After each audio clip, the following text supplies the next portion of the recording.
প্রায় ৩ বছর ধরে চলা রাশিয়া ও ইউক্রেনের মধ্যে শান্তি প্রতিষ্ঠার জন্য যুদ্ধবিরতি অপরিহার্য নয় বলে মন্তব্য করেছেন যুক্তরাষ্ট্রের প্রেসিডেন্ট ডোনাল্ড ট্রাম্প।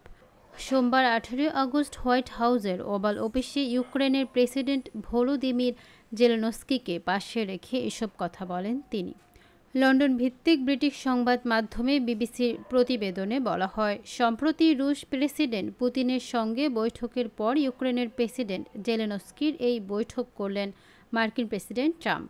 এদিন জেলেনস্কি ছাড়াও ইউরোপের বিভিন্ন মিত্র দেশ, ইউরোপীয় কমিশন ও ন্যাটোর শীর্ষ কর্মকর্তাদের সঙ্গে ইউক্রেন যুদ্ধ বন্ধের আলোচনায় বসছেন ট্রাম্প। জেলেনস্কির সঙ্গে বসে সাংবাদিকদের মুখোমুখি হয়ে যুদ্ধবন্ধের পক্ষে অবস্থান জানিয়ে ট্রাম্প বলেছেন, সবার জন্য তিনি এই যুদ্ধ বন্ধ চান।